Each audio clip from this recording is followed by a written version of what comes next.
ভাই দুটো প্রশ্ন করলেন যে একজন ছাত্র যে মেডিকেলে পড়াশোনা করছে, এমবিবিএস বা গাইনোকোলজি লেখাপড়ার অংশ হিসেবে সে অ্যাবর্শন করাতে পারবে কিনা, কারণ ইসলামে তো অ্যাবর্শন হারাম। দ্বিতীয় প্রশ্ন হচ্ছে, একটা গ্রামে যদি কোনো মহিলা গাইনি ডাক্তার না থাকে, তাহলে মহিলারা পুরুষ ডাক্তারের কাছে যেতে পারবে কিনা ডেলিভারির জন্য। আপনার প্রথম প্রশ্নের ব্যাপারে যদি বলতে হয়, আমিও এক সময় এমবিবিএস করেছি।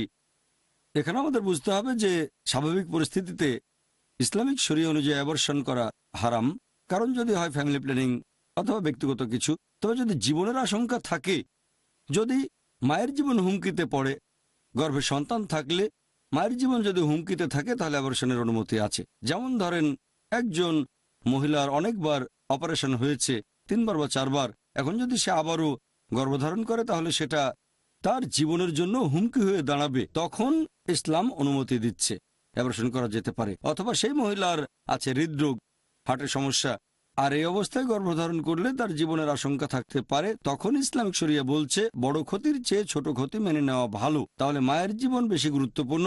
এ ধরনের পরিস্থিতিতে অ্যাবর্শনের অনুমতি আছে। এখন যদি এটা বাধ্যতামূলক হয় যে কমপক্ষে একজন ছাত্র এতগুলো অ্যাবর্শন করবে বা এতগুলো ডেলিভারি করবে, এটাকে অ্যাবর্শন না বলে ডেলিভারি বলা যায়। তবে উপরের লেভেলে অ্যাবর্শনের প্রয়োজন আছে। এখানে আমি যেটা করব, আমি সেই কেসগুলো দেখব আর টিচারকে বলবো যে আমাকে আপনারা শুধু সেই কেসগুলো দেন যেগুলো শরিয়া অনুযায়ী, যদি অ্যাবর্শনের কারণ হয় মায়ের স্বাস্থ্যগত কারণ, যে তার হার্টের সমস্যা আছে, গর্ভধারণ করলে বিপদ আছে, অথবা আগে অনেকগুলো অপারেশন করা হয়েছে, যেন ব্যক্তিগত কারণে না হয়, এরকম কিছু কেস বেছে নেব।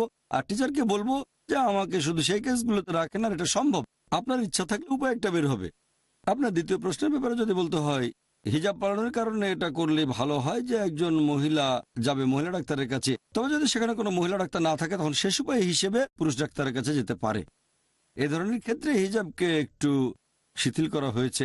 সূরা নূর অধ্যায় 24 আয়াত 31, যে মুমিন মহিলাদের বলো তারা যেন দৃষ্টি অবনত রাখে, শালীনতা বজায় রাখে, সাধারণত যা প্রকাশ হয় তা ব্যতীত যেন সৌন্দর্য প্রকাশ না করে। ব্যতিক্রম করা যেতে পারে। একটা হচ্ছে রোগীর জীবন হুমকির মুখে, আর সে সময় আশেপাশে যদি শুধুমাত্র একজন পুরুষ ডাক্তারই থাকে, রোগী মারা যেতে পারে, এরকম অবস্থা হলে শিথিলের অনুমতি আছে। এটা ছাড়া যখন জীবনসঙ্গী বেছে নেবেন, সে সময় হবু স্ত্রীর মুখ দেখার অনুমতি আছে। এ সময় দেখতে পারবেন। আশা করি উত্তরটা পেয়েছেন।